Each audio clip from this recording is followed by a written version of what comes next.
السلام عليكم ورحمة الله.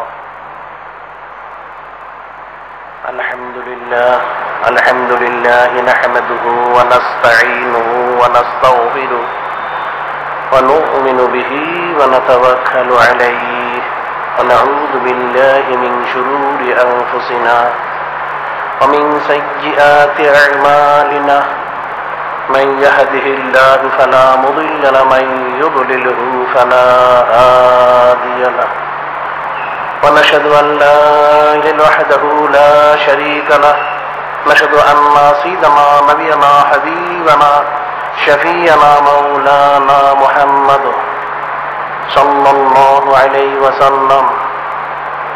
أما بعد فأعوذ بالله من الشيطان الرجيم. بسم الله الرحمن الرحيم. إن الله ملائكته يصلون على النبي يا أيها الذين آمنوا صلوا عليه وسلموا تسليما. اللهم صل على سيدنا نبينا حبيبنا شفيعنا مولانا محمد صلى الله عليه وسلم. اللهم صل على سيدنا نبينا حبيبنا شفيعنا مولانا محمد صلى الله عليه وسلم. اللهم صل على سيدنا نبينا حبيبنا شفيعنا مولانا محمد صلى الله عليه وسلم. اللهم صل على سيدنا نبينا حبيبنا شفيعنا مولانا محمد صلى الله عليه وسلم. اللهم صل على سيدنا نبينا حبيبنا شفيعنا مولانا محمد صلى الله عليه وسلم. اللهم صل على سيدنا نبينا حبيبنا شفيعنا مولانا محمد صلى الله عليه وسلم. خطبة اليوم في فضائل ومسائل الأضحية. আজকের খুতবা কোরবানির ফাজাইল ও মাসাইল সম্পর্কে, অর্থাৎ কোরবানির জরুরি ফাজাইল ফজিলত সম্পর্কে এবং তার মাসালা মাসাইল সম্পর্কে।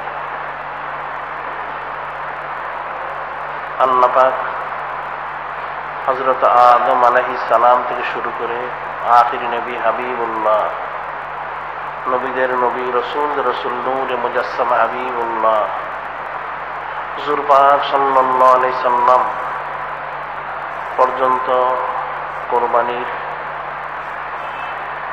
আদেশ করেছেন, নির্দেশ দিয়েছেন। বিশেষ করে উম্মতি মুহাম্মদীকে কোরবানি সম্পর্কে আলাদা ফজিলত দেওয়া হয়েছে, মর্যাদা দেওয়া হয়েছে এবং এর খুসুসিয়ত বর্ণনা করা হয়েছে। আল্লাহ পাক কালামুল্লাহ শরীফে ইরশাদ করেন, ইন্না ইদ্দাতাশ শুহুর ইনদাল্লাহি ইসনা আশারা শাহরান ফি কিতাবিল্লাহি ইয়াওমা খালাকাস সামাওয়াতি ওয়াল আরদ মিনহা আরবাআতুন হুরুম। আল্লাহ পাক কোরআন শরীফে বলেন যে নিশ্চয় ইন্না ইদ্দাতাশ শুহুর ইনদাল্লাহি, আল্লাহ পাকের নিকট গণনা হিসেবে মাসের সংখ্যা হচ্ছে 12টি, আসমান এবং জমিনের সৃষ্টি শুরু থেকে। তার মধ্যে 4টি হচ্ছে পবিত্র। এখন আল্লাহ পাক এই 4টি পবিত্র মাস সম্পর্কে সরাসরি কোন সময় উল্লেখ করেননি। নূরে মুজাসসাম হাবিবুল্লাহ, নবীদের নবী, রসুলদের রসুল হুজুর পাক সাল্লাল্লাহু আলাইহি সাল্লাম তিনি হাদিসে এর বর্ণনা করেন, ব্যাখ্যা করেন। হাদিসে বর্ণিত রয়েছে আন আবি বকরতা রাদিয়াল্লাহু তাআলা আনহু قال خطبنا رسول الله صلى الله عليه وسلم يوم خلق الله السماوات والارض السنة 12 شهرا منها 4 حرم সালাতুন মুতাওয়ালিয়াতুন যুলকাদা যুলহিজ্জাল মুহররম রজব মুদার আল্লাযী বাইনা জুমাদা ওয়া শাবান। আবু বকর রাদিয়াল্লাহু তাআলা আনহু তিনি বলেন, নূরে মুজাসসাম হাবিবুল্লাহ, নবীদের নবী রাসূল হুজুর পাক সাল্লাল্লাহু আলাইহি সাল্লাম তিনি খুতবাতে বলেন, ইয়ামা খালাকাল্লাহু সামাওয়াতি ওয়াল আরদ as-sanatu isna ashara shahra। যে তিনি খুতবাতে বলেন, আসমান জমিনের সৃষ্টি শুরু থেকে আল্লাহ পাক আসমান জমিন সৃষ্টি করেছেন, সে শুরু থেকে মাসের সংখ্যা হচ্ছে 12টি, অর্থাৎ এক বৎসরে 12টি মাস হয়ে থাকে। তার মধ্যে 4টি হচ্ছে পবিত্র, 3টা হচ্ছে একসাথে, একটা হচ্ছে আলাদা। যুলকাদা যুলহিজ্জা মুহররম, যেটা আমরা বাংলায় বলে থাকি জিলকদ, জিলহজ এবং মুহররম, এই 3টা একসাথে। আর রজব মুদার আল্লাযী বাইনা জুমাদা ওয়া শাবান, আর রজব মাস হচ্ছে জুমাদাল উখরা এবং শাবান মাসের মধ্যে যে মাসটা, সেটা হচ্ছে রজব মাস। এটা বিশেষ করে মুদার গোত্র গণনা ঠিক রাখতো, সেজন্য তাদের বর্ণনা দেওয়া হয়েছে।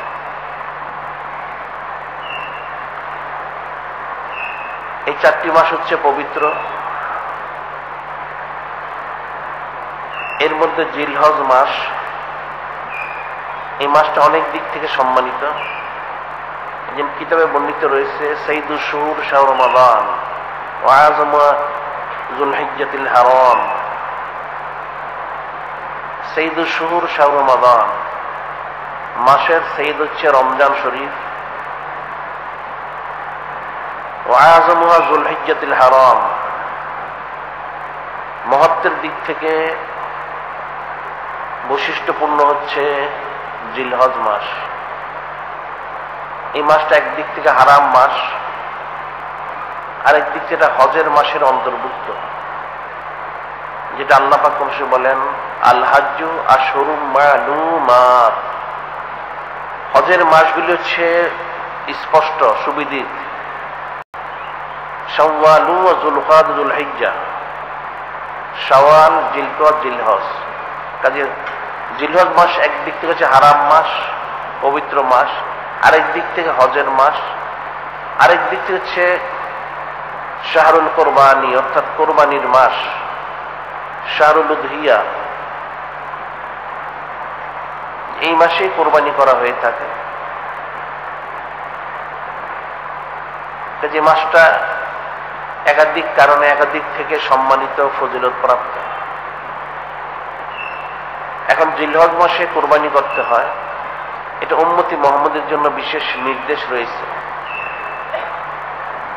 এবং এর যে হুকুম হাকাম রয়েছে, এটা পূর্ববর্তী কোন উম্মতকে সেই হুকুম হাকাম দেওয়া হয়নি, আদেশ নির্দেশ দেওয়া হয়নি, সেভাবে এর তর্জ তরিকা বর্ণনা করা হয়নি। একমাত্র নূরে মুজাসসাম হাবিবুল্লাহ, নবীদের নবী রাসূল হুজুর পাক সাল্লাল্লাহু আলাইহি সাল্লাম, ওনার সম্মানার্থে আল্লাহ পাক উম্মতি মুহাম্মদীকে বিশেষ মাস দিয়েছেন, এর মধ্যে কোরবানি দিয়েছেন। এখন কোরবানি শব্দটা কোরব থেকে, অর্থাৎ নৈকট্য লাভ করা, উৎসর্গ করা, অনেক অর্থ, আল্লাহ পাকের জন্য বিলীন করে দেওয়া। এই কোরবানি শব্দটা সরাসরি কোরআন শরীফে রয়েছে, আর হাদিস শরীফে কোরবানিও রয়েছে, সাথে সাথে দোহা, আদহা, উদিয়াতুন, উদহিয়াতুন, ইদিয়াতুন, ইদিয়াতুন, আদহাতুন, আদহা, দহিয়াতুন, দহায়া, এই ধরনের অনেক শব্দ হাদিস শরীফে রয়েছে, যার অর্থ হচ্ছে কোরবানি এবং কোরবানি করা। এখন আমাদের হানাফি মাযহাব মোতাবেক কোরবানি করা হচ্ছে ওয়াজিব, যদিও অন্যান্য মাযহাবে ইখতিলাফ রয়েছে। মালিকি মাযহাবে একটা মত অনুযায়ী ওয়াজিব, এছাড়া মালিকি, শাফি, হাম্বলি মাযহাবে কোরবানি করা সুন্নতের অন্তর্ভুক্ত। এখন উম্মতি মুহাম্মদের জন্য বিশেষ করে যারা হানাফি মাযহাবের অন্তর্ভুক্ত তাদের এই মাসালা মাসাইলগুলো ভালো করে জানা দায়িত্ব এবং কর্তব্য। যেটা আল্লাহ পাক নিজেই বলেন যে তোমরা দোয়া করো রব্বি জিদনি ইলমা, যে আল্লাহ আমাদের ইলম বৃদ্ধি করে দিন। হাদিস শরীফ আনাস রাদিয়াল্লাহু তাআলা আনহু قال রাসূলুল্লাহ সাল্লাল্লাহু আলাইহি সাল্লাম তলাবুল ইলমি ফরিদাতুন আলা কুল্লি মুসলিমিন ওয়া মুসলিমা। আনাস বিন মালিক রাদিয়াল্লাহু তাআলা বর্ণনা করেন, নূরে মুজাসসাম হাবিবুল্লাহ, নবীদের নবী, রাসূলদের রাসূল হুজুর পাক সাল্লাল্লাহু আলাইহি সাল্লাম তিনি ইরশাদ করেন, ইলম তলব করা হচ্ছে প্রত্যেক মুসলমান নর এবং নারীর জন্য ফরজ। যেহেতু ইলম ব্যতীত সে আমল করতে পারবে না, ইলমকে বলা হয়েছে আমলের ইমাম। আল ইলমু ইমামুল আমল, ইলম হচ্ছে আমলের ইমাম। এই জন্য প্রত্যেকেরই কোরবানি সংক্রান্ত মাসালা মাসাইল, এর হুকুম মাকাম, এর ফাজাইল ফজিলত, এর গুরুত্ব মর্যাদা জানা অত্যন্ত প্রয়োজন, ফরজ ওয়াজিবের অন্তর্ভুক্ত। বিশেষ করে যেহেতু কোরবানি আল্লাহ পাক উম্মতি মুহাম্মদকে শিক্ষা দেওয়ার জন্য, তালিম দেওয়ার জন্য সে শুরু থেকেই সেটা শুরু করে দিয়েছেন, যে নূরে মুজাসসাম হাবিবুল্লাহ, নবীদের নবী, রাসূলদের রাসূল হুজুর পাক সাল্লাল্লাহু আলাইহি সাল্লাম, ওনার সম্মানার্থে কুরবানির ব্যবস্থা করা হয়েছে। এখন সেটা উম্মতি মুহাম্মদই শুধু করবে সেটা নয়। যদি আমরা সরাসরি উম্মত, কিন্তু অন্যান্য যারা নবী রাসূল, অন্যান্য যারা উম্মত, তারা সকলেই নূরে মুজাসসাম হাবিবুল্লাহ, নবীদের নবী, রাসূলদের রাসূল হুজুর পাক সাল্লাল্লাহু আলাইহি সাল্লাম ওনার উম্মতের অন্তর্ভুক্ত।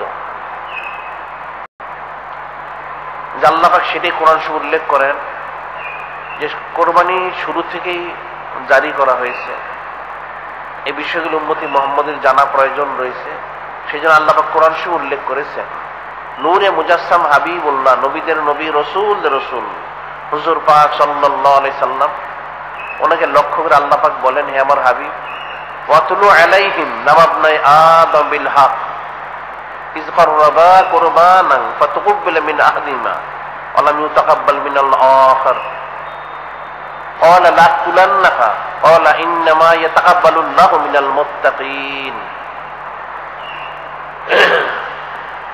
আল্লাহ পাক বলেন, হে আমার হাবিব, ওয়াতুলু আলাইহিম, যে আপনার উম্মতকে এটা তেলাওয়াত করে এই বিষয়টা জানিয়ে দিন, নাবাবনাই আদম বিল হক, হযরত আদম আলাইহিস সালাম, ওনার দুই সন্তান, দুই ছেলে, তাদের যে অকেয়া রয়েছে সেটা আপনি বলে দিন, জানিয়ে দিন। ইয কাররাবা কুরবানান,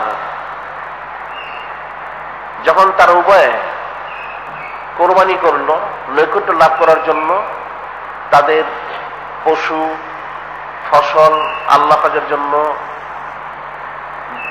দান করলো, সে বিষয়টা আপনি তাদেরকে জানিয়ে দিন। ফাতুকব্বালা মিন আহদিহিমা ওয়া লাম ইউতাকাব্বাল মিনাল আখার, তাদের একজনেরটা কবুল করা হলো, আরেকজনটা কবুল করা হলো না। যারটা কবুল করা হলো সে বলল কি, ক্বালা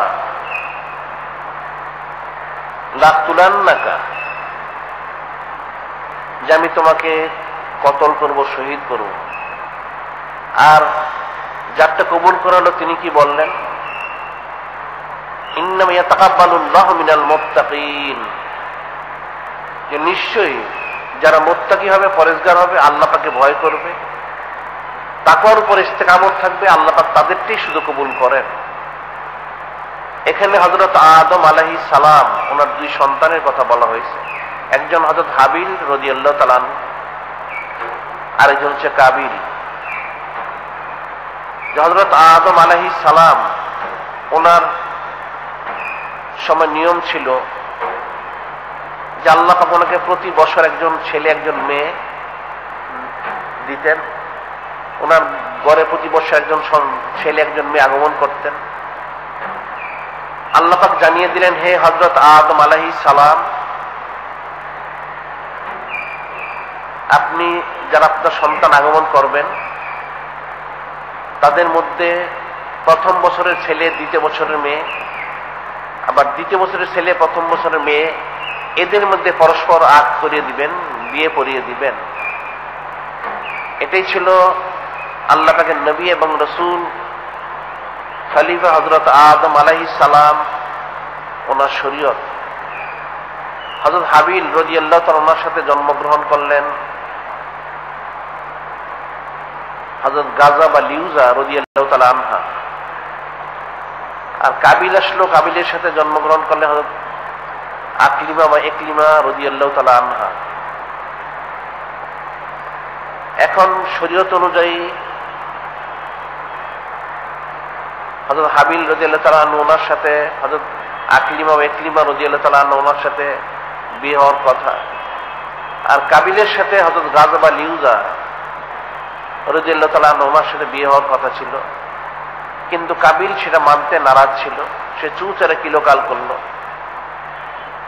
তার সাথে যিনি জন্মগ্রহণ করেছেন, আগমন করেছেন, ওনার সাথে সে ওনাকে বিয়ে করার জন্য সে প্রস্তাব দিয়েছিল আল্লাহ পাকের নবী রসুল খলিফা হযরত আদম আলাইহিস সালামের নিকট। তিনি বললেন, তোমার এই কথা হচ্ছে শরীয়তের খেলাফ, এটা কি করে সম্ভব হতে পারে?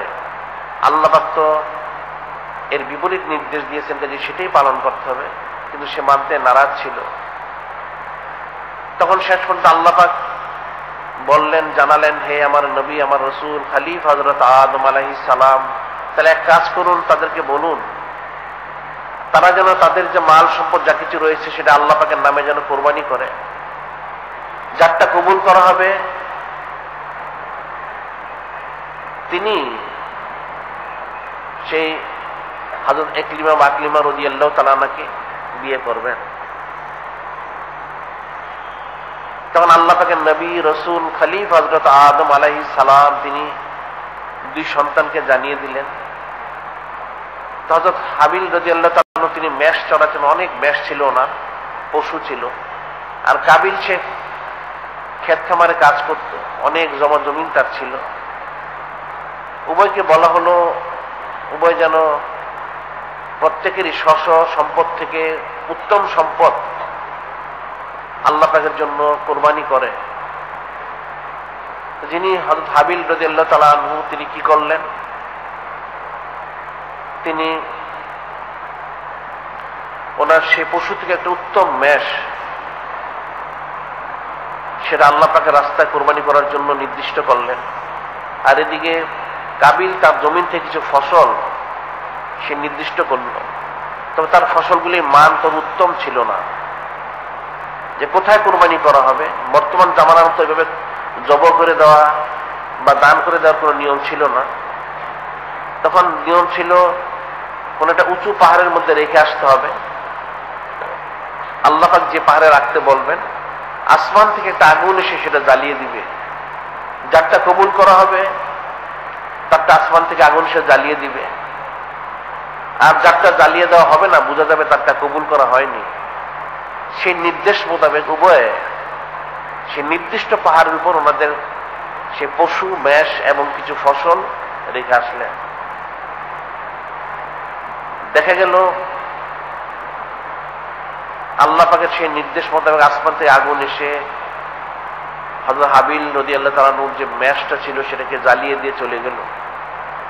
কিন্তু সেই শস্য যেগুলি ছিল, ফসল ছিল, সেটা যেভাবে ছিল সেভাবে পড়ে রইল। আল্লাহ পাকের নবী এবং রসুল এবং খলিফা হযরত আদম আলাইহিস সালাম সেটা দেখে বললেন, যেহেতু যিনি হযরত হাবিল রাদিয়াল্লাহু তাআলা ওনারটা কবুল করা হয়েছে, তাহলে ওনার কবুল করার কারণে শরীয়তের যে নির্দেশ সে অনুযায়ী ওনাদের বিবাহ শাদী হবে। কিন্তু এরপরেও কাবিল চুচারা করল এবং সে হযরত হাবিল রাদিয়াল্লাহু তাআলাকে হত্যা করার জন্য, শহীদ করার জন্য সে হুমকি দিল এবং সেটা সে করল, যার জন্য সে মালউন হয়ে গেল, জাহান্নামী হয়ে গেল। হযরত হাবিল রাদিয়াল্লাহু তাআলা এর আগে বলেছিলেন যে তুমি যেহেতু আল্লাহ পাকে ভয় করো না, তোমার তাকওয়া পরহেজগারি নেই, কাজে তোমার কোরবানিটা আল্লাহ পাক কবুল করবেন না, এবং সেটা করাও হয়নি। এখন এই আয়াত শরীফের মধ্যে অনেক মাসালা মাসাইল রয়েছে, যেটা ফিকির করলে উম্মতি মুহাম্মদের জন্য অনেক মাসালা বের হবে। এক নাম্বার হচ্ছে কোরবানি করার জন্য উত্তম মাল দেওয়া, পশু হোক, গরু, ছাগল, বকরি, ভেড়া।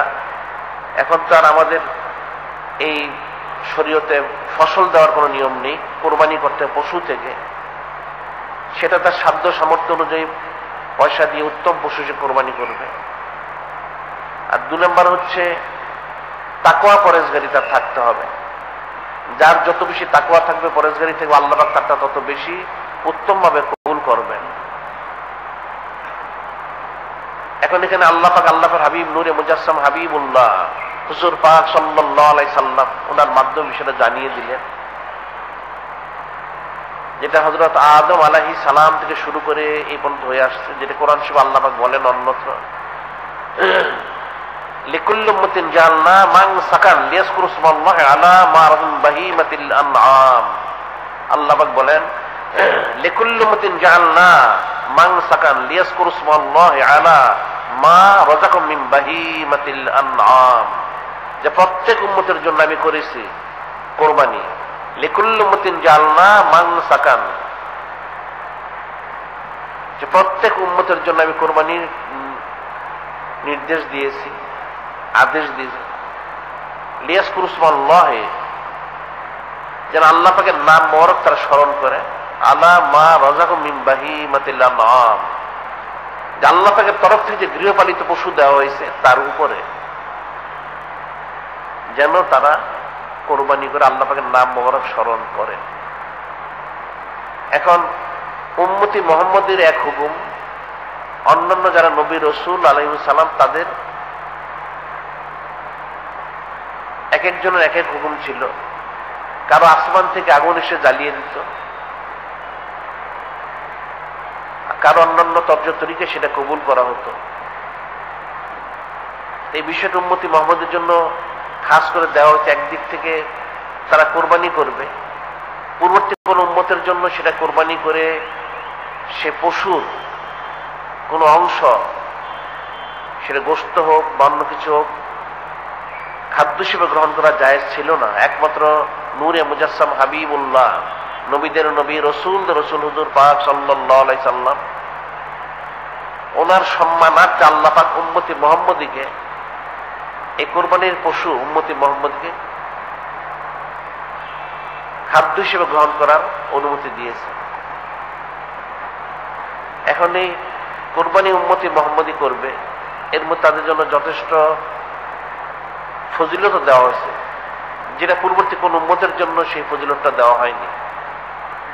একদিক থেকে তর্জ তরিকে আলাদা বর্ণনা করা হয়েছে, অন্যদিক থেকে ফাজাইল ফজিলত বেশি বর্ণনা করা হয়েছে। যেমন হাদিস শরীফে রয়েছে,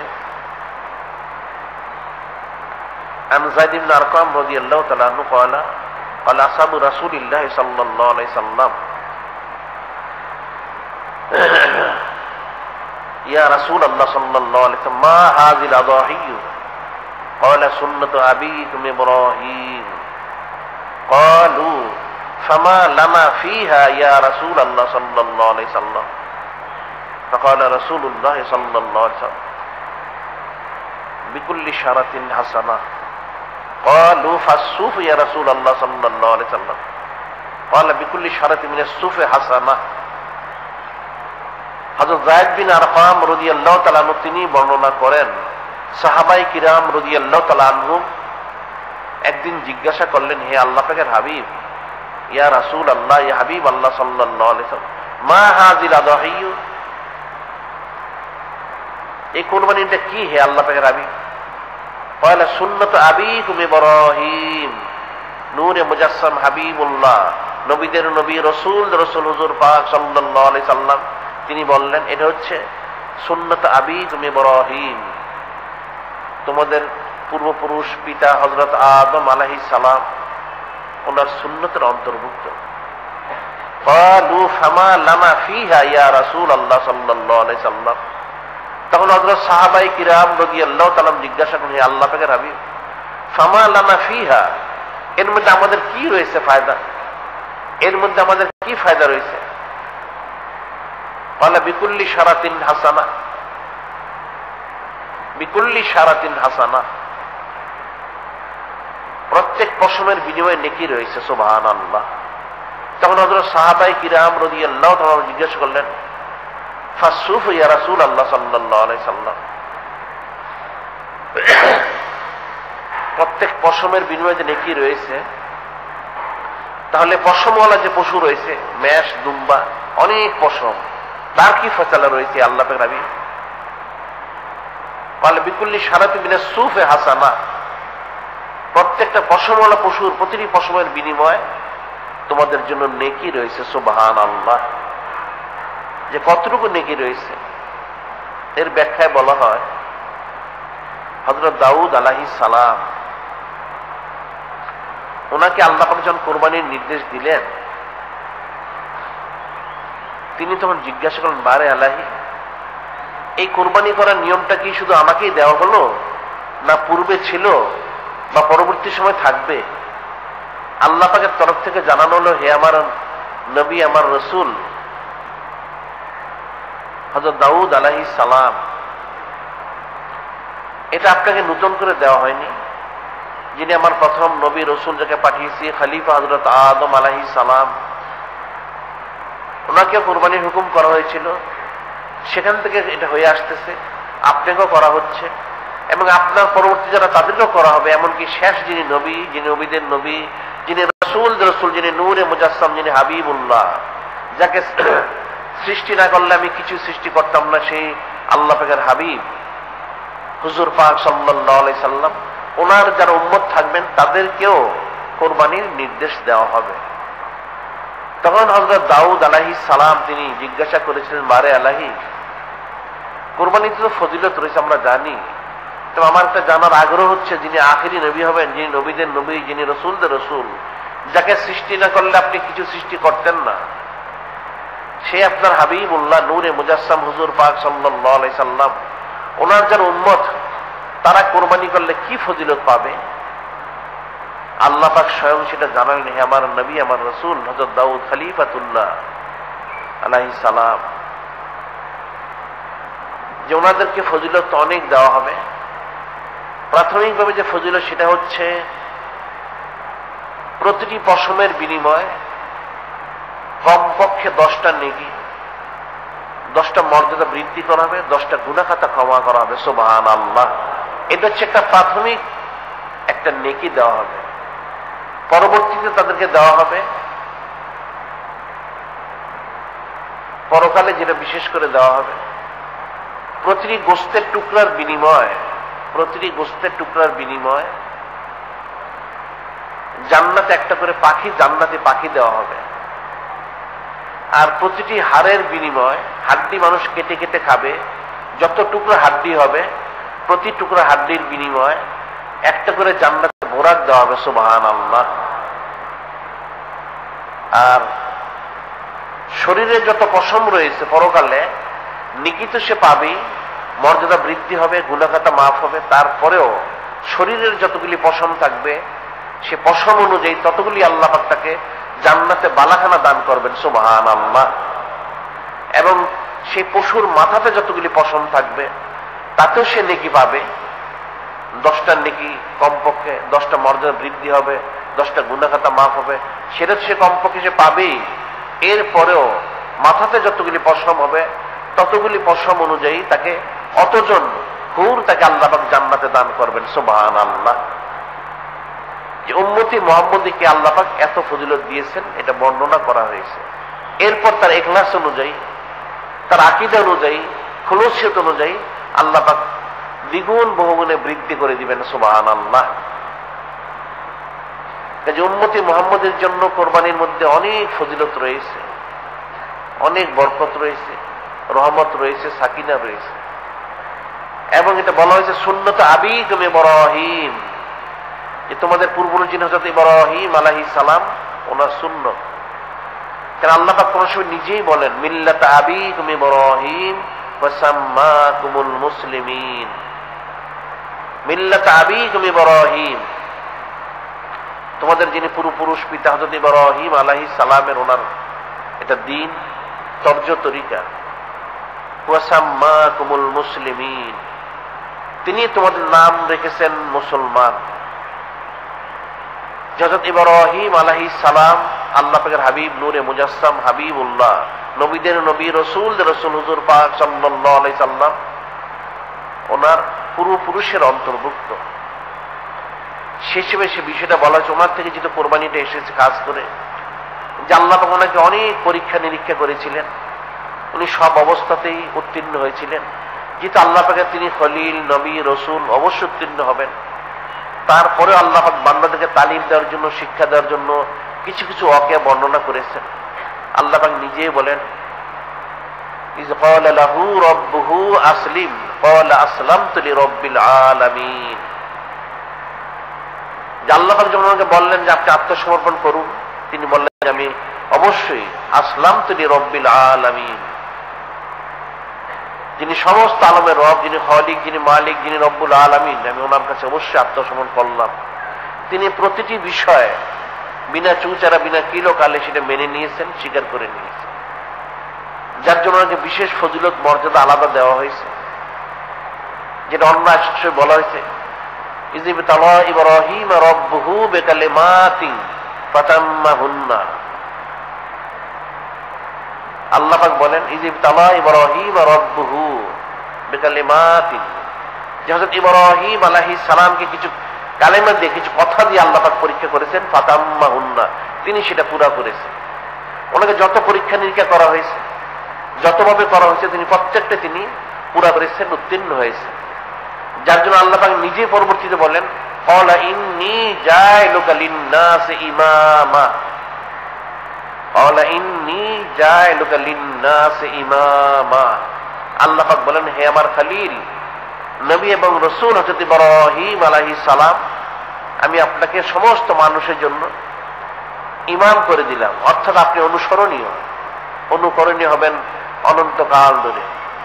সেই যে তিনি ইমাম হয়েছেন, সেই জন্য সুন্নত আবিকুম ইব্রাহিম, যে পূর্বপুরুষ হযরত আল্লাহ পাকের খলিল, নবী, রসুল হযরত ইব্রাহিম আলাইহিস সালাম, ওনার সুন্নতের অন্তর্ভুক্ত কোরবানি করা। যেহেতু উনি ইমাম হিসেবে রয়েছেন, ওনাকে অনুকরণ করতে হবে। সেই হিসেবে আল্লাহ পাক সমস্ত ইনসানের জন্য, জিনের জন্য, কায়নাতের জন্য ইমাম হিসেবে ওনাকে লকব দিয়েছেন। সুবহানাল্লাহ। এখানে কিন্তু একটা মাসালা রয়েছে, সেটা হচ্ছে যারা শিয়া বাতিল ফেরকা, আমাদের আহলে সুন্নাত ওয়াল জামাত এর আকীদা মোতাবেক হচ্ছে শিয়ারা কাফির, আকীদাতে কুফরি রয়েছে। এরা এই আয়াত শরীফের দ্বারা দলিল দিয়ে থাকে, যেহেতু হযরত ইব্রাহিম আলাইহিস সালাম তিনি খলিল, তিনি নবী, রসুল, এরপর আল্লাহ পাক ওনাকে ইমাম হিসেবে লকব দিলেন। এরা এই আয়াত শরীফ দিয়ে দলিল পেশ করে বলে থাকে, এদের ইমামদের মর্যাদা আমাদের নবী, রসুল, এমনকি আল্লাহ পাকের হাবিব হুজুর পাক সাল্লাল্লাহু আলাইহি সাল্লাম থেকেও বেশি। নাউযুবিল্লাহ। এই দলিলটা দিয়ে তারা কুফরি মতবাদটা প্রতিষ্ঠা করতে চায়। এদের ইমামদের মর্যাদা তারা বলতে চায় নবী, রসুল আলাইহিস সালাম যারা রয়েছেন তাদের চাইতে বেশি। নাউযুবিল্লাহ। এই যে আল্লাহ পাক ওনাকে অনুসরণীয় করেছেন, অনুকরণীয় করেছেন, এবং তাকে অনেকভাবে পরীক্ষা করেছেন, তিনি উত্তীর্ণ হয়েছেন। বিশেষ করে তিনি যখন জমিনে আগমন করলেন, তখন ওনাকে পরীক্ষা করা হয়েছে। যেহেতু নমরুদ বাচ্চা শিশু পেলেই সে শহীদ করে ফেলত, কারণ সে তার যারা সভাসদ ছিল তাদের মধ্যে যাদের আসমানি জ্ঞানের কিছু জানা ছিল, তারা বলেছিল একজন শিশু আগমন করবেন, তিনি নমরুদকে তার সমস্ত যা কিছু সেটা ধ্বংস করে দিবেন, নিশ্চিন্ত করে দিবেন। যার কারণে আল্লাহ পাকের খলিল, নবী এবং রসুল হযরত ইব্রাহিম আলাইহিস সালাম ওনাকে একটা গুহার মধ্যে রাখা হয়েছিল। তিনি সে গুহা থেকে যখন সাধারণ বুঝ পয়দা হলো, চলাচল শিখলেন, বের হলেন, সেটা আল্লাহ পাক পরশ উল্লেখ করেছেন। এখানে ওনার এই দিয়ে আল্লাহ পাক কিছু মাসালা শিক্ষা দিয়েছেন বান্দাদেরকে, উম্মতদেরকে। আল্লাহ পাক পরশ উল্লেখ, ফালাম্মা জাম্মা আলাইহিল লাইলু রা কাওকাবান ক্বালা হাযা রাব্বি ফালাম্মা আফালা ক্বালা লা উহিব্বুল আফিলিন। তিনি যখন প্রথম বের হলেন দেখতে পেলেন আকাশে অনেক তারকা। ফালাম্মা জান্না আলাইহিল লাইলু রাআ কাওকাবান, রাত্র অন্ধকার ছিল, তিনি দেখতে পেলেন কিছু তারকা। ক্বালা হাযা রাব্বি, তিনি চিন্তা করলেন যিনি আমাকে সৃষ্টি করলেন, খালিক মালিক, এই তারকাগুলি কি সে তার অন্তর্ভুক্ত কিনা। ফালাম্মা আফালা ক্বালা লা উহিব্বুল আফিলিন, যখন তারকাগুলি অস্ত চলে গেল তিনি বললেন যেটা অস্ত যায় সেটা তো খালিক মালিক হতে পারে না। ফালাম্মা রাল কামারা বাযিগান ক্বালা হাযা রাব্বি ফালাম্মা আফালা ক্বালা লা ইন লাম ইয়াহদিনি রাব্বি লাকুনান্না মিনাল কওমিদ দাল্লিন। এরপর তিনি দেখতে পেলেন চাঁদ উদিত হয়েছে, তার তো অনেক আলো। তিনি বললেন তাহলে আমাকে যিনি সৃষ্টি করেছেন যিনি খালিক মালিক, তাহলে কি চাঁদ কি তার অন্তর্ভুক্ত কিনা। তিনি চিন্তিত হলেন। যখন পরক্ষণে দেখতে পেলেন চাঁদও অস্ত চলে যাচ্ছে, তিনি বললেন তাহলে যেটা অস্ত চলে যায় সেটা তো খালিক মালিক হতে পারে না। তিনি বললেন হে বারে আল্লাহ, আপনি যদি আমাকে হেদায়েতের উপর না রাখেন তাহলে আমার পক্ষে থাকা কঠিন হবে। ফালাম্মা রা'a আশ-শামসা বাযিগাতান ক্বালা হাযা রাব্বি হাযা আকবার ফালাম্মা আফালাত ক্বালা ইয়া কওমি ইন্নী বারীউম মিম্মা তুশরিকুন। এরপর দিন যখন হলো দেখা গেল আকাশে সূর্য উদিত হলো। তিনি দেখলেন সূর্যটা সবচেয়ে বড়, হাযা আকবার, অনেক বড়, তাহলে সেটা কি খালিক মালিক হবে। ফালাম্মা আফালাত, যখন সূর্য আস্তে আস্তে অস্ত চলে গেল, ডুবে গেল, ক্বালা ইয়া কওমি ইন্নী বারীউম মিম্মা তুশরিকুন। তিনি তখন বললেন হে আমার কওম, তোমরা যে নক্ষত্রের পূজা করে থাকো, চাঁদের পূজা করে থাকো, সূর্যের পূজা করে থাকো, তোমরা জেনে রাখো আমি এর থেকে মুক্ত। তোমরা যা কিছু শিরক করে থাকো, কুফরি করে থাকো, আমি এর থেকে মুক্ত, আমি একটাও স্বীকার করি। কারণ অস্ত যেটা চলে যায় সেটা খালিক মালিক হতে পারে না। যে ওনার কওমের মধ্যে কিছু লোক ছিল যারা নক্ষত্রের পূজা করত, চাঁদের পূজা করত, সূর্যের পূজা করত। তিনি সেটা স্পষ্ট বলে দিলেন যে আসলে এগুলি কোনোটাই খালিক মালিক হওয়ার উপযুক্ত নয়। ইন্নী ওয়াজ্জাহতু ওয়াজহিয়া লিল্লাযী ফাতারাস সামাওয়াতি ওয়াল আরদা হানিফা ওয়া মা আনা মিনাল মুশরিকিন। তিনি বললেন যে আমি আমার চেহারা মোবারক, আমার জান, জিসিম, অন্তর, কল্ব আল্লাহ পাক দিয়ে রুজু করে দিলাম, যিনি আসমান জমিনকে সৃষ্টি করেছেন। ফাতারাস সামাওয়াতি ওয়াল আরদা হানিফা, আমি দ্বীনে হানিফের মধ্যে ইস্তেকামত হয়ে গেলাম। ওয়া মা আনা মিনাল মুশরিকিন, আমি মুশরিকদের অন্তর্ভুক্ত নই। যে তোমরা যারা শিরক করেছো তার অন্তর্ভুক্ত আমি নই, আমি এক আল্লাহ পাকের ইবাদতবন্দি করে থাকি, স্বীকার করে থাকি। এই যে মাসালাটা হযরত ইব্রাহিম আলাইহিস সালাম ওনার শুরু থেকে ওনার আল্লাহ পাক পরীক্ষা করেছেন। তিনি কিন্তু কুফরি শিরকি কোনোটাই গ্রহণ করেননি। এতে কিন্তু ইমামে আজম আবু হানিফার মধ্যে একটা মাসালা তিনি বলেছেন, যারা গুহাবাসী, পর্বতবাসী অথবা যাদের অর্থাৎ দিনের দাওয়াত পৌঁছেনি এই সমস্ত লোক, তাদের নাজাতের জন্য সাধারণ আকলই যথেষ্ট। এর যদি কুফরি শিরকি না করে তাহলে তারা নাজাত পেয়ে যাবে। হযরত আল্লাহর খলিল নবী এবং রাসূল ইব্রাহিম আলাইহিস সালাম এই বিষয়টা ওনার মাধ্যম দিয়ে আল্লাহ পাক প্রকাশ করে দিলেন। এরপর পর্যায়ক্রমে পরীক্ষা উত্তীর্ণ হতে থাকলেন। শেষ পর্যন্ত নমরুদ, তিনি যখন মূর্তি ভাঙলেন, নমরুদ ওনাকে আগুনে নিক্ষেপ করলো, কিন্তু সেখান থেকে আল্লাহ পাক উদ্ধার করলেন। কুলনা ইয়া নারু কুনি বারদাও ওয়া সালামান আলা ইব্রাহিম। আল্লাহ পাক বলে দিলেন, যখন ওনাকে আগুনে নিক্ষেপ করা হলো, সমস্ত ফেরেশতারা বলেছিল হে বারে আলাহি, আপনার যিনি খলিল, যিনি নবী রাসূল, ওনাকে তো আগুনে নিক্ষেপ করা হচ্ছে। আগুন তো কঠিন আগুন, প্রখর আগুন, তো জ্বালিয়ে পুড়িয়ে সারখার করে দিবে। এখন কি আমরা ওনাকে সহযোগিতা করব? আল্লাহ পাক বললেন তোমরা যদি ওনার কাছে যাও, উনি যদি তোমাদের কাছে কোনো সাহায্য সুবিধা চান তাহলে করতে পারো। কিন্তু ফেরেশতারা যখন আসলেন তিনি বললেন, আমার যিনি খালিক, যিনি মালিক রব্বুল আলামিন, তিনি তো রয়েছেন, যে আপনাদের কোনো প্রয়োজন নেই। সত্যি আল্লাহ পাক যখন নিক্ষেপ করার সময় বলে দিলেন, হে আগুন, কুনি বারদাও ওয়া সালামান আলা ইব্রাহিম, শান্তিময়, শান্তিদায়ক ঠান্ডা হয়ে যাও। অতি ঠান্ডা নয়, আবার গরমও নয়, যেটা শান্তি দানকারী ঠান্ডা, তেমন একটা ঠান্ডা হয়ে যাও, শীতল হয়ে যাও। সেটাই হয়ে গেল। সুবহানাল্লাহ।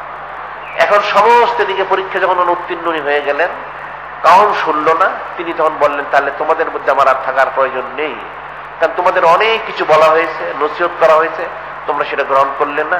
কুফরি শরীকে তোমরা মশগুল হয়ে গেলে, এখন থেকে আমার জন্য থাকা শুদ্ধ হবে না। এটাই কিন্তু হাদিস শরীফ যেটা বলা হয়েছে, এই হারাম কাজ, কুফরি কাজ করলে বাধা দেওয়া, যেটা হযরত আবু সাঈদ খুদরি রাদিয়াল্লাহু তাআলা থেকে বর্ণিত রয়েছে, হযরত আব্দুল্লাহ বিন মাসউদ রাদিয়াল্লাহু থেকে বর্ণিত রয়েছে। দুটো হাদিস শরীফ, একটা মধ্যে বলা হয়েছে, মান রা মিনকুম মুনকারান ফালিয়ুগাইয়িরু বিয়াদিহি ফাইন্নিমাস্তাতিফ বিলিসানিহি ফাইন্নিমাস্তাতিফ বিকলবিহি যালিকা দাফিল ঈমান লাইসা আলা যালিকা মিনাল ঈমান হাব্বাতু খারদালিন। হযরত আবু সাঈদ খুদরি রাদিয়াল্লাহু তাআলা বলেন, আল্লাহর হাবিব বলেন, ঈমানের তিনটি স্তর রয়েছে। এক নম্বর হচ্ছে হাতে বাধা দিতে হবে, যদি সেটা সম্ভব না হয় জবানে বাধা দিও, তাও যদি সম্ভব না হয় তাহলে অন্তরে খারাপ জিনিস সরে যেও। এরপরে ঈমানের কোন স্তর নেই। তো তিনি নবী রসুল, তিনি আল্লাহ পাকের খলিল, তিনি হাতে বাধা দিলেন, মুখে বললেন, খারাপ জানলেন, এরা কোনোটাই গ্রহণ করলো না, বরং ওনার প্রতি তারা জুলুম করা শুরু করলো। তিনি তখন আল্লাহ পাকের নির্দেশ, আল্লাহ পাক বললেন, হে আমার নবী, আমার রসুল, আমার খলিল হযরত ইব্রাহিম আলাইহিস সালাম, আপনার এখানে থাকা ঠিক হবে না, আপনি অন্যত্র চলে যান, হিজরত করুন। সেটি আল্লাহ পাক কোন সে বলেছেন, ক্বালা ইন্নী যাহিবুন ইলা রাব্বি সাইয়াহদিন, যে আমি আমার রবের দিকে আমি প্রত্যাবর্তন করতেছি, তিনি আমাকে অবশ্যই হকের উপর রাখবেন। এরপর তিনি দোয়া করলেন। তখন পর্যন্ত ওনার কোনো সন্তান ছিলেন না।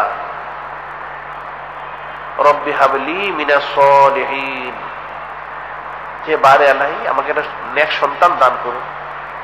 ফাবাশশারনাহু বিগুলামিন হালিম, আল্লাহ পাক বললেন, আমি ওনাকে একটা ধৈর্যশীল সন্তানের সংবাদ দিলাম। আল্লাহ পাকের নবী এবং রসুল এবং খলিল হযরত ইব্রাহিম আলাইহিস সালাম অনেক পরীক্ষা নিরীক্ষার পর এলাকা ছেড়ে তিনি রওনা হলেন। আল্লাহ পাক ওনাকে সন্তান দান করলেন। তিনি যখন দোয়া করলেন, আল্লাহ পাক ধৈর্যশীল সন্তান দিলেন। তখন ওনার বয়স মোবারক প্রায় ৮৬ বৎসর।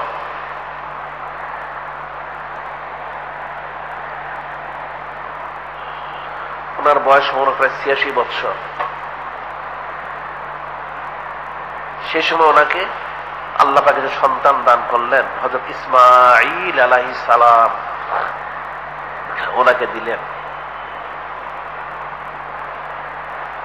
যখন উনি অবস্থান করতে লাগলেন, এদিকে তিনি প্রস্থান করার পর হযরত ওনার যিনি আহলিয়া ছিলেন হযরত সারা রাদিয়াল্লাহু তাআলা আনহা, এর মধ্যে আরো অনেক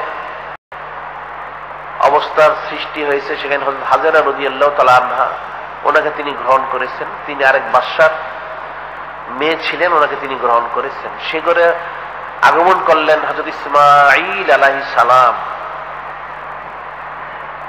আল্লাহ পাকের যেহেতু কুদরত রয়েছে, হিকমত রয়েছে, যে মক্কা শরীফ আবাদ করতে হবে, যিনি আখিরি নবী, যিনি নূরে মুজাসসাম হাবিবুল্লাহ, নবীদের নবী, রসুল হুজুর পাক সাল্লাল্লাহু আলাইহি সাল্লাম, তিনি তো মক্কা শরীফে আসবেন, সেই স্থান আবাদ করতে হবে। তাহলে সেখানে কাউকে পাঠাতে হবে। আল্লাহ পাকের নির্দেশে আল্লাহ পাকের খলিল নবী এবং রসুল হযরত ইব্রাহিম আলাইহিস সালাম, হযরত হাজেরা রাদিয়াল্লাহু তাআলা আনহা এবং হযরত ইসমাঈল আলাইহিস সালামকে আল্লাহ পাকের নির্দেশে সে মক্কা শরীফ নিয়ে পৌঁছালেন। হযরত জিবরীল আলাইহিস সালাম বুরাক নিয়ে এসে ওনাদেরকে সে গন্তব্যস্থলে পৌঁছায় দিলেন। এখানে কিন্তু কিছু বিষয় রয়েছে যেটা আকীদার বিষয়। সেটা হচ্ছে, অনেক কিতাবাদিতে লিখে থাকে, মানুষ বলে থাকে, পত্রপত্রিকায় এটা লিখে থাকে যে হযরত সারা রাদিয়াল্লাহু তাআলা এবং হাজেরা রাদিয়াল্লাহু তাআলার মধ্যে ঝগড়াঝাটি হয়েছিল, নাউযুবিল্লাহ। এই কুফরি কতগুলি মতবাদ মানুষ মনে করে থেকে সাধারণ মানুষের যারা স্ত্রী রয়েছে তারা যেমন একাধিক হলে ঝগড়াঝাটি মারামারি কাটাকাটি করে, এরা কিন্তু সেই বই পুস্তকগুলিতে এভাবে লিখে থাকে ওনাদের ইখতিলাফ হয়েছিল, ফিতনা হয়েছিল, মারামারি কাটাকাটি, যার জন্য তিনি একজনকে মক্কা শরীফে রেখে এসেছেন। নাউজুবিল্লাহ, এই আকীদা কাট্টা কুফরি। আল্লাহ পাক কোন সময় নিজেই বলেন, ইয়া নিসা নবী লাস্তুন্না কাহাদিম মিনান নিসা, ইয়া নিসা নবী লাস্তুন্না কাহাদিম মিনান নিসা। আল্লাহ পাক বলেন যারা নবী এবং রাসূল আলাইহিস সালাম গণের যারা আহলিয়া রয়েছেন তারা কিন্তু অন্যান্য মহিলাদের মতো নন, অন্য যারা মহিলা রয়েছে তাদের মতো ওনারা না। ওনাদের আলাদা মর্যাদা রয়েছে, ফজিলত রয়েছে, বৈশিষ্ট্য রয়েছে, খুশুসিয়ত রয়েছে, ওনারা কারো মতো নন। কাজী বাজারে বই পুস্তকে কিতাবাদিতে হাদিস তফসির ব্যাখ্যা সরায় অনেক জায়গায় তারা উল্লেখ করে থাকে যে হযরত হাজেরা রাদিয়াল্লাহু তাআলা আনহা এবং হযরত সারা রাদিয়াল্লাহু তাআলা আনহাদের মধ্যে মতবিরোধ হয়েছিল, ঝগড়াঝাটি মারামারি কাটাকাটি হয়েছিল, নাউজুবিল্লাহ ইত্যাদি কারণে ওনাকে রেখে আসা হয়েছে। এটা কাট্টা কুফরি কথা। কারণ আল্লাহ পাকের নবী এবং রাসূল যারা, তারা ওহী ছাড়া কোনো কাজ করেন না, ওনারা ওহী ছাড়া কোনো কাজ করেন না। আর ওনারা যারা আহল ইয়াও যারা রয়েছেন, যারা আহলিয়া, সেটা আল্লাহ পাক বলেন ইয়া নিসা নবী লাস্তুন্না কাহাদিম মিনান নিসা। যারা আল্লাহ পাকের নবী এবং রাসূল খলিল, ওনাদের যারা আহলিয়া রয়েছেন তারা অন্যান্য মহিলাদের মতো নন। এটা একটা তাফসীরে একটা রিওয়ায়াত রয়েছে, ইসরায়েলি রিওয়ায়াত, ইহুদিদের বর্ণনা। ইহুদিরা নবী রাসূল আলাইহিস সালাম ওনাদের আহল ইয়াল যারা রয়েছেন তাদের সম্পর্কে মিথ্যা রটনা করে মুসলমানদের ঈমান নষ্ট করতে চায়, যেটা আল্লাহ পাক কোন সময় নিজেই বলেন ওয়াদ্দা কাসীরু মিন আহলিল কিতাব লা ইউরুদ্দুনাকা মিন বা'দি ঈমানিকুম কুফফারা হাসাদাম মিন ইনদি আনফুসিহিম মিন বা'দি মা তাবায়্যানা লাহুল হক। আল্লাহ পাক বলেন ওয়াদ্দা কাসীরু মিন আহলিল কিতাব, যারা আহলে কিতাব ইহুদি নাসারারা চায় মুসলমানদেরকে ঈমান আনার পরে কি করে কাফের বানানো যায়। এদের ব্যক্তিগত হিংসার কারণে সত্য প্রকাশ হওয়ার পরেও এরা হিংসা বশত, আক্রোশ বশত এরা মুসলমান ঈমান নষ্ট করতে চায় ঈমান আনার পরেও। কাজী হযরত হাজেরা রাদিয়াল্লাহু তাআলা আনহা, হযরত সারা রাদিয়াল্লাহু তাআলা আনহা, ওনাদের এখানে ইখতিলাফের কোনো বিষয় নেই, কোনো চুচেরা কিলোকাল নেই। অনেকে আবার বলে থেকে ওনার নাক কান ছিদ্র করে ওনাকে শাস্তি দেওয়া ছিল, নাউজুবিল্লাহ। এগুলো কুফরির আকীদা, এটাও কুফরি বর্ণনা, কুফরি আকীদা। এটা মেয়েদের মহিলাদের সৌন্দর্য বৃদ্ধির জন্য নাকে কানে বা অলংকার তারা ব্যবহার করে থাকেন, সেই তর্জ তরিকাটা হযরত ইব্রাহিম আলাইহিস সালাম ওনার থেকে হয়ে আসছে। সেটা মূল করেছিলেন হযরত সারা রাদিয়াল্লাহু তাআলা আনহা। তিনি মহব্বত করে, পছন্দ করে হযরত হাজেরা রাদিয়াল্লাহু তাআলা আনহাকে আল্লাহ পাকের খলিল নবী এবং রাসূল হযরত ইব্রাহিম আলাইহিস সালামের আঁকতে দিয়েছিলেন। হযরত ইব্রাহিম আলাইহিস সালাম তিনি দ্বিতীয় বিবাহ করতে রাজি ছিলেন না, কিন্তু হযরত সারা রাদিয়াল্লাহু তাআলা তিনি নিজেই সেটা ওনাকে উৎসাহিত করেছেন। আল্লাহ পাক ওহী করেছেন, আল্লাহ পাক নবীকে আল্লাহ পাক জানিয়েছেন যে আপনি গ্রহণ করুন, তখন তিনি গ্রহণ করেছেন। কারণ নবী রাসূল আলাইহিস সালামগণ কখনো ওহী ছাড়া কোনো কাজ করেন না। ওনার প্রস্তাব দেওয়ার পর আল্লাহ সেটা ওহী করেছেন। যেমন হযরত ওমর বিন খাত্তাব রাদিয়াল্লাহু তাআলা আনহু, ওনার প্রস্তাবিত বিষয় প্রায় 22 খানা আয়াত নাযিল হয়েছে। ঠিক হযরত সারা রাদিয়াল্লাহু তাআলা আনহা উনি বিষয়টা প্রস্তাব দেওয়ার পরে আল্লাহ পাক ওহী করেন, হে আমার নবী, আমার রাসূল, আমার খলিল, আপনি ওনাকে গ্রহণ করুন। তিনি গ্রহণ করলেন এবং ওনাকে সৌন্দর্য দেওয়ার জন্য উনি ওনার নাক কান ইত্যাদি করে অলংকার পরিয়েছিলেন। এটাকে এখন বিভ্রান্তিমূলক বর্ণনা করা হয়ে থাকে, ওনার আকৃতি বিকৃতি করার জন্য কোশিশ করা হয়েছে, নাউজুবিল্লাহ। এটা আপনারা সকলেই মনে রাখবেন। নবী এবং রাসূল আলাইহিস সালাম এবং ওনাদের যারা আহলিয়া যারা রয়েছেন ওনাদের সম্পর্কে বিনা দলিলে চুচেরা কিলোকাল করা কাট্টা কুফরির অন্তর্ভুক্ত। এটা ইহুদি নাসারারা ইসরায়েলি রিওয়ায়াত বর্ণনা করে, অর্থাৎ তাদের মন করা বর্ণনা দিয়ে মুসলমানদের ঈমান তারা নষ্ট করতে চায়, এটা কাট্টা কুফরির অন্তর্ভুক্ত।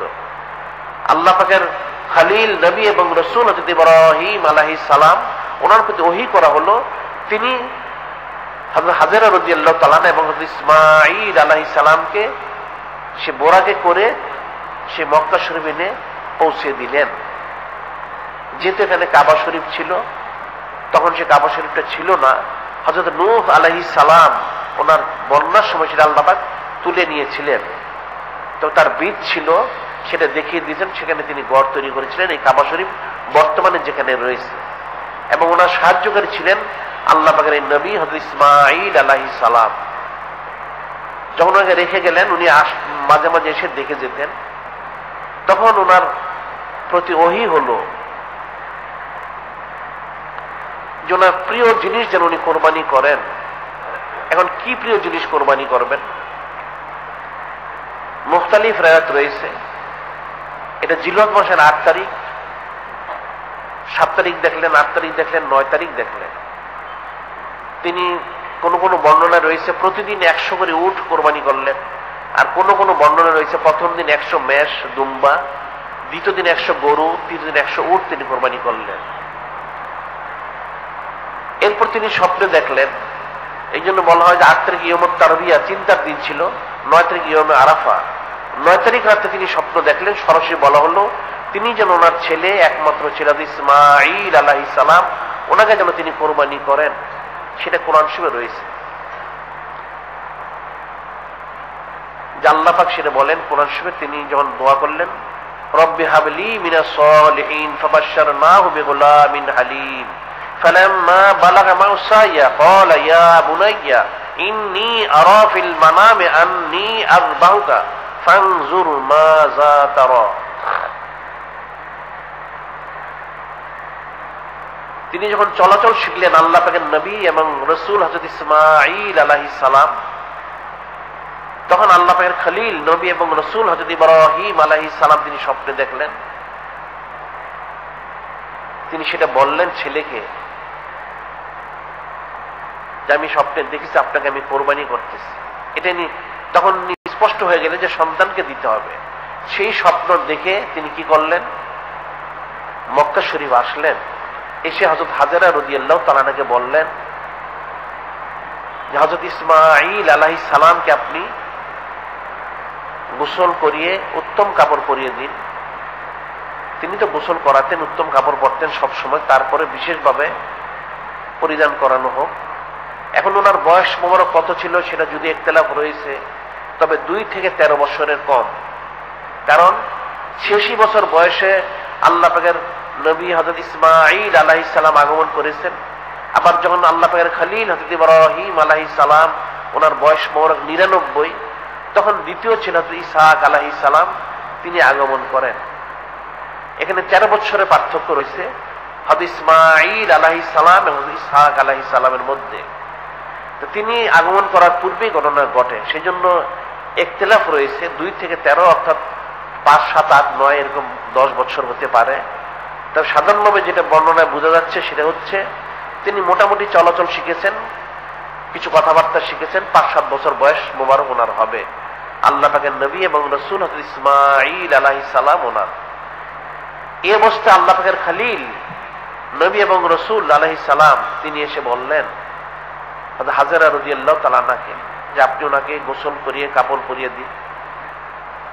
কোথায় যাওয়া হবে? যে আল্লাহ পাক দাওয়াত দিয়েছেন, যেতে হবে, মিনাতে নিতে হবে, সেখানে ওনাকে আল্লাহ পাকের জন্য কোরবানি করতে হবে। তিনি এতটুকু বললেন না, শুধু বললেন ওনাকে আল্লাহ পাকের যে দাওয়াত দিয়েছেন আমাদের সেখানে যেতে হবে। এটা বললে তিনি নিয়ে রওনা হলেন। যখন রওনা হলেন, ইবলিস দেখলো ব্যাপারটা তো অন্যরকম হয়ে যাচ্ছে। সে কি করলো? সে হযরত হাজেরা রাদিয়াল্লাহু তাআলা আনহার কাছে এসে বলল মানুষের সুরতে যে আপনি আপনার ছেলেকে কোথায় পাঠালেন? তিনি বললেন কেন? আমার ছেলেকে, ছেলের যিনি পিতা, যিনি আল্লাহ পাকের খলিল, যিনি নবী, যিনি রাসূল হযরত ইব্রাহিম আলাইহিস সালাম, ওনার সাথে দিয়েছি। যে উনি কোথায় নিয়ে যাচ্ছেন আপনি কি সেটা জানেন? যে কেন, কি হয়েছে? তিনি তো ওনাকে নিয়ে জবেহ করবেন।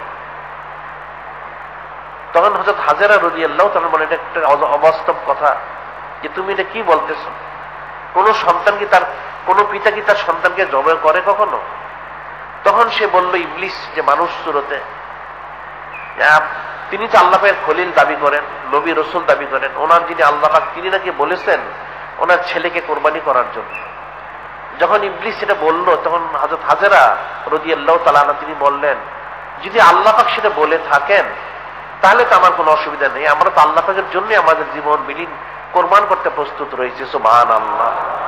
ইবলিস লাজব হয়ে গেল, সে দেখলো সেখানে সুবিধা করা গেল না, সে পিছন পিছন আসলো আল্লাহ পাকের নবী হযরত ইসমাঈল আলাইহিস সালামের কাছে এসে বলল চুপে চুপে, হে হযরত ইসমাঈল আলাইহিস সালাম, আপনি কোথায় যাচ্ছেন, কার সাথে যাচ্ছেন? তিনি বললেন, কেন? যিনি আমার পিতা, যিনি খলিল, যিনি আল্লাহ পাকের রসুল নবী, ওনার সাথে দাওয়াতে যাচ্ছি। তখন সে অসুস্থতার জন্য বলল, আপনার পিতা তো আপনাকে নিয়ে জব করবে। তিনি বললেন, তুমি এটা বলো কি, কোন পিতা কি তার সন্তানকে জব করে? তখন সে বলল যে তিনি তো আল্লাহ পাকের খলিল দাবি করেন, নবী রসুল দাবি করেন, ওনার যিনি রব তিনি নাকি আদেশ করেছেন আপনাকে কোরবানি করার জন্য। আর নবী নবীন হলাও কেন সাবিয়ান, নবী তো নবী, ওনারা ছোট হলেও, শিশু হলেও। তিনি বললেন, যদি সত্যি যদি যিনি খালিক, যিনি মালিক, যিনি রব, রব্বুল আলামিন, তিনি যদি বলে থাকেন আমাকে কোরবানি করার জন্য, তাহলে তো আমি প্রস্তুত রয়েছি। সুবহানাল্লাহ। এটা আমার কোনো দায় দাবিই নেই। ইবলিস দেখলো সেখানে কোনো সুযোগ সে পেল না। সে তখন মানুষের সুরতে, পরিচিত লোকের সুরতে আল্লাহ পাকের খলিল নবী এবং রসুল হযরত ইব্রাহিম আলাইহিস সালাম ওনার কাছে যে বলল, হে আল্লাহ পাকের খলিল, আপনি স্বপ্নে কি দেখেছেন সেটার সাথে বাস্তবে কি সম্পর্ক রয়েছে?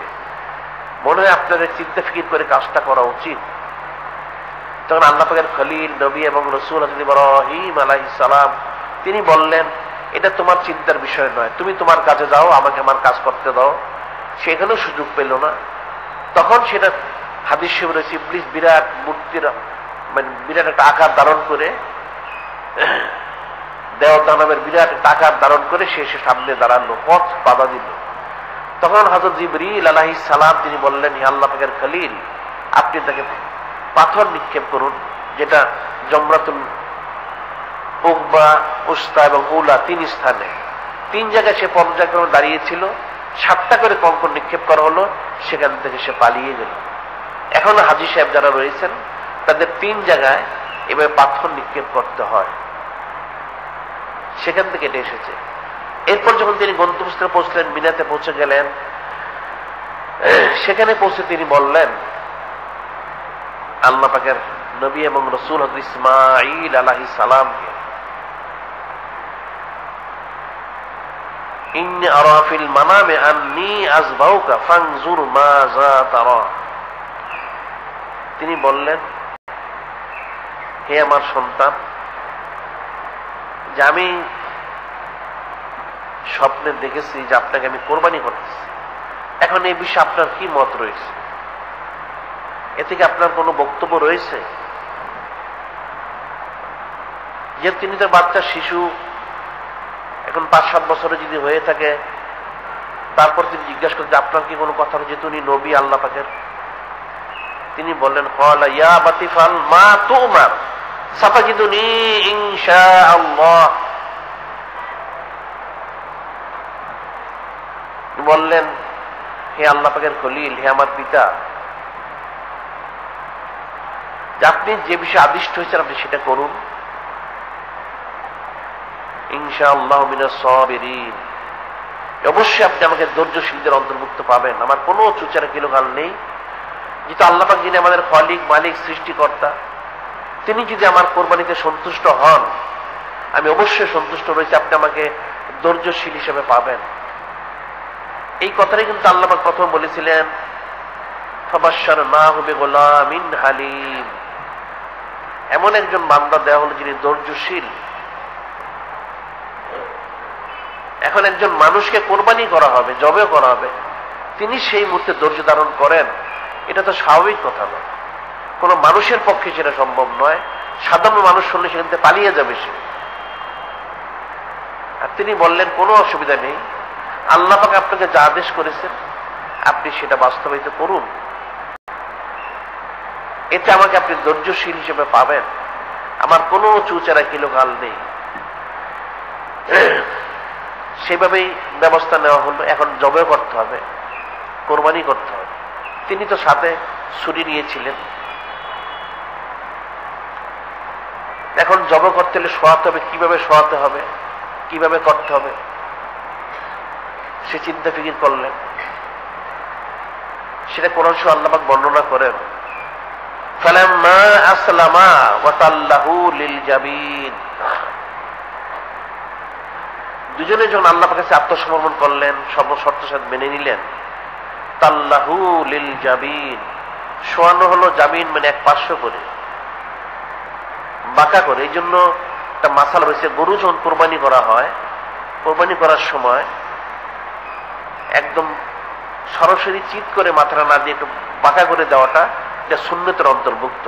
তাল্লাহু লিল জাবিন, ওনাকে এইভাবে চিৎ করে শোয়ানো হয়নি, কাপ করেও শোয়ানো হয়নি, এই বাঁকা করে শোয়ানো হয়েছে এইভাবে, যাতে ছুরিটা এভাবে চালানো যায়। তাল্লাহু লিল জাবিন, বাঁকা করে, পুরো একদম চিৎ করেও নয়, কাপ করেও নয়, এইভাবে, যাতে ছুরিটা চালাতে সুবিধা হয়। এখন যখন ওনাকে জবাই করতে হবে, তাহলে ব্যবস্থা নিতে হবে। তিনি তো আল্লাহ পাকের নবী রসুল। তিনি তখন বললেন, হে আমার পিতা, আপনি যেহেতু আল্লাহ পাকের খলিল, নবী এবং রসুল, তাহলে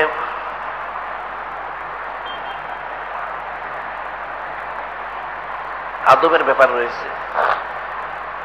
যখন ছুরি চালানো হবে, তখন এটা হতে পারে আমার অজান্তে আমার হাত পা নড়াচড়া আমি করতে পারি, সেটা তো আপনার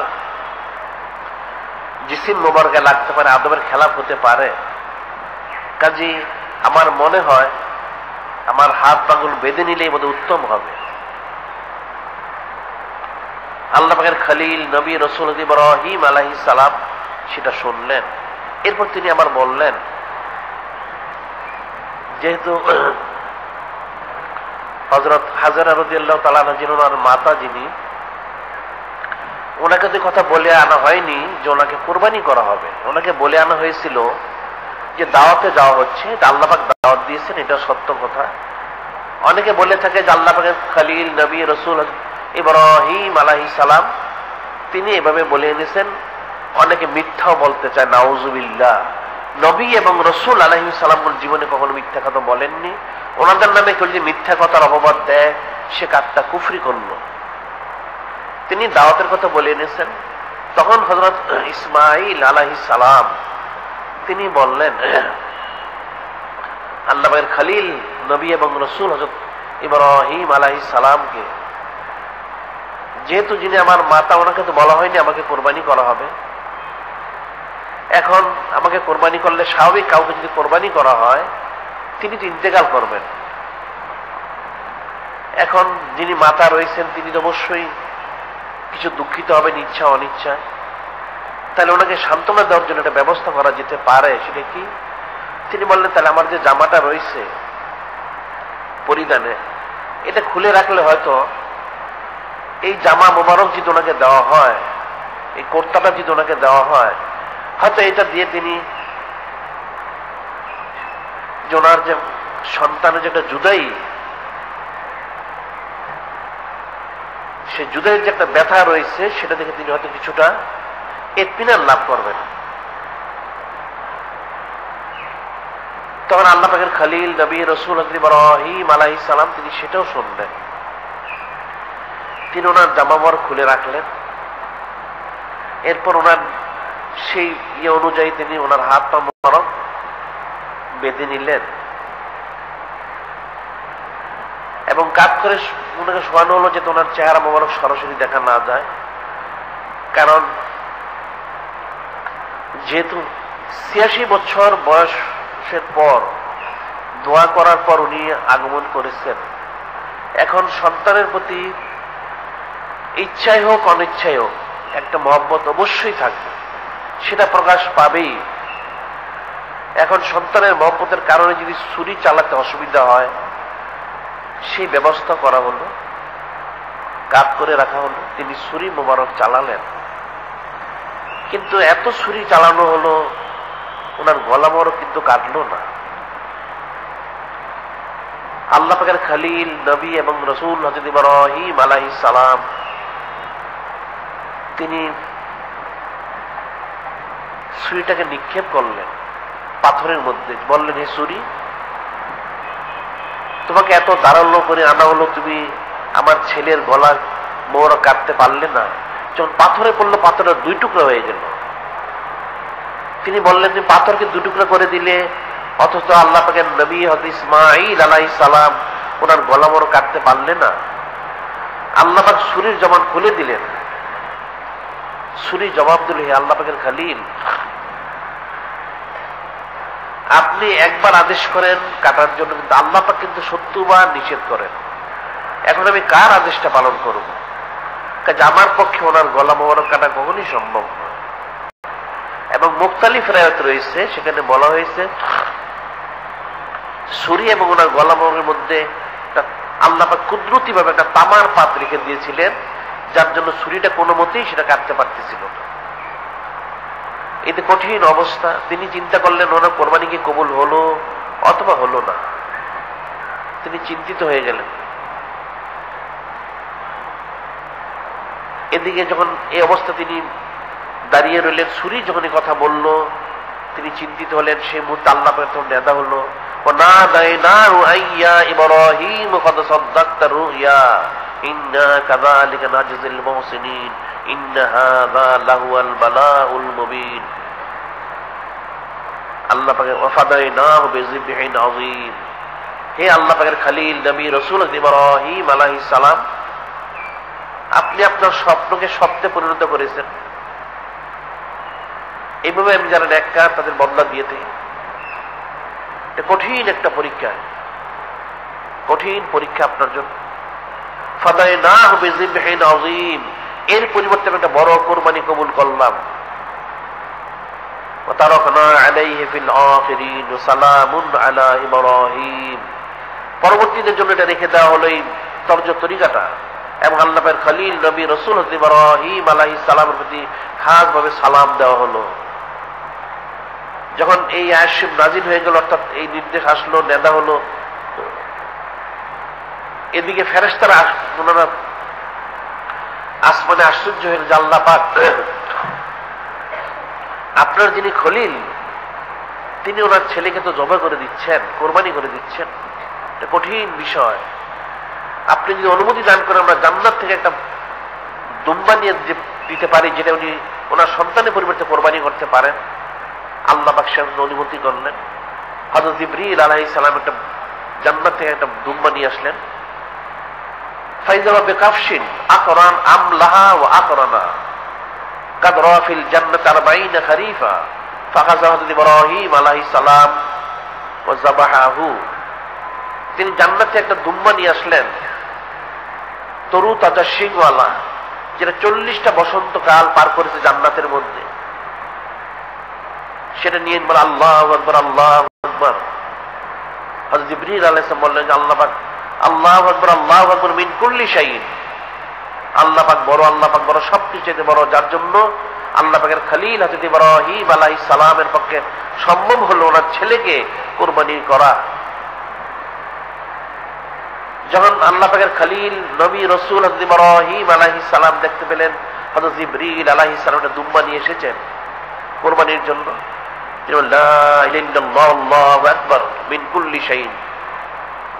আল্লাহ পাকের খলিল নবী রাসূল হযরত ইব্রাহিম আলাইহিস সালাম বলেন, লা ইলাহা ইল্লাল্লাহ আল্লাহু আকবার মিন কুল্লি শাইইন। লা ইলাহা ইল্লাল্লাহ, আল্লাহ পাক ছাড়া কোনো খালিক মালিক নেই, কোনো রব নেই। আল্লাহু আকবার, আল্লাহু আকবার মিন কুল্লি শাইইন। যে আল্লাহ পাক সবকিছু চাইতে বড়, যার জন্য আমার পক্ষে সম্ভব হলো আমার ছেলেকে কোরবানি দেওয়া। যখন আল্লাহ পাকের নবী এবং রাসূল ইসমাঈল আলাইহিস সালাম ব্যাপারটা বুঝতে পারলেন, তিনি উঠে গেলেন, দেখলেন দুম্বা আনার জন্য। আল্লাহু আকবার, লিল্লাহিল হামদ, আল্লাহু আকবার মিন কুল্লি শাইইন ওয়া লিল্লাহিল হামদ। তিনি বললেন, সমস্ত প্রশংসা আল্লাহ পাকের জন্য, আল্লাহ পাক সবচেয়ে বড়, যার জন্য আমার পক্ষে সম্ভব হয়েছে আমার নিজেকে কোরবানি করার জন্য প্রস্তুত করে দেয়া। সুবহানাল্লাহ। তখন ওনাকে রেখে সেই দুম্বাটাকে কোরবানি করা হলো। সুবহানাল্লাহ। সেখান থেকে এই কোরবানির তরিকা, মিল্লাত আবিকুম ইব্রাহিম ওয়া সাম্মাকুমুল মুসলিমিন। তোমাদের পূর্বপুরুষ ইব্রাহিম আলাইহিস সালাম মিল্লাত, ওনার তরিকা। তিনি তোমাদের নাম মুসলমান রেখেছেন সুন্নত আবিকুম ইব্রাহিম, ওনার সুন্নতির অন্তর্ভুক্ত। এই যে কোরবানির বিষয়টা, এটা তো ছিল মানুষের সন্তানকে কোরবানি করা। আল্লাহ পাক রহমান রহিম গাফফার সাত্তার, সেই জন্য আল্লাহ পাক সন্তানকে না দিয়ে পশুর মধ্যে পরিবর্তন করে দিলেন। এখন যদি সন্তানকে কোরবানি করার জন্য বলা হতো তাহলে তো মানুষ খুঁজে পাওয়া যেত না। আল্লাহ পাক মানুষের পরিবর্তে সেই পশুর মধ্যে নিয়ে গেলেন। এখন এরপরও যদি মানুষ বখিলি করে, কাঞ্জুসি করে, গাফলতি করে, তাহলে তাদের জন্য আফসোস। অবশ্যই তাকে যার সাধ্য সামর্থ্য রয়েছে কোরবানি করতেই হবে। সেটি আল্লাহ পাক বলে দিয়েছেন, কুল ইন্না সালাতি ওয়া নুসুকি ওয়া মাহইয়ায়া ওয়া মামাতি লিল্লাহি রাব্বিল আলামিন। আল্লাহ পাক বলেন, হে আমার হাবিব, আপনি বলে দিন নিশ্চয় আমার নামাজ, আমার কোরবানি, হায়াত, মউত সমস্ত কিছু আল্লাহ পাকের জন্য। কাজী বান্দার দায়িত্ব হবে সাধ্য সামর্থ্য নিয়ে কোরবানি করা। আমরা সামনের সপ্তাহে পর্যায়ক্রমে আলোচনা করব কোরবানির এই ফাজাইল এবং মাসাইল যা কিছু রয়েছে, যেটা সকলের জন্য জানা প্রয়োজন। তবে এটা মনে রাখতে হবে, উত্তম জিনিস, পছন্দনীয় জিনিস, প্রিয় জিনিস সাধ্য সামর্থ্য অনুযায়ী কোরবানি করার কোশিশ করতে হবে। এবং এর যে তর্জ তরিকা রয়েছে, সুন্নত রয়েছে, আদেশ দিছে, সেটা জেনে সে অনুযায়ী করতে হবে, তাহলে তার জন্য কামিয়াবি। অন্যথায় তাকওয়া পরেজগারি না থাকলে, খুলুসিয়ত না থাকলে আল্লাহ পাক কিন্তু কোরবানি কবুল করবেন না, এটা মনে রাখতে হবে। এখানে কয়েকটা বিষয় জরুরি কথা বলা হয়েছে। এক নম্বর হচ্ছে, আজকে মাদ্রাসার কমিটির পাক্ষিক মিটিং রয়েছে, সভা রয়েছে 6:30 মাদ্রাসা কমিটিতে যারা সংশ্লিষ্ট রয়েছেন বা যারা থাকতে চান তারা এখানে বাদ মাগরিব 6:30 থেকে এখানে মজলিস আলোচনা রয়েছে। আরেকটা বিষয় যেটা জরুরি সেটা হচ্ছে, কোরবানির চামড়া সংক্রান্ত বিষয়ে আমরা প্রত্যেক বছর আলোচনা করে থাকি। গত বুধবার দিন আমরা আলোচনা করেছি এখানে। আগামী মঙ্গলবার দিন সন্ধ্যা 7টার সময় এখানে আলোচনা রয়েছে কোরবানির চামড়া সংক্রান্ত বিষয়। আগামী মঙ্গলবার দিন সন্ধ্যা 7টার সময়, যেখানে সকলকে উপস্থিত থাকতে হবে। যারা এখানে উপস্থিত রয়েছেন তারা তো থাকার চেষ্টা করবেন, যারা এখানে উপস্থিত নেই তাদেরকে জানিয়ে দিতে হবে। আর কোরবানি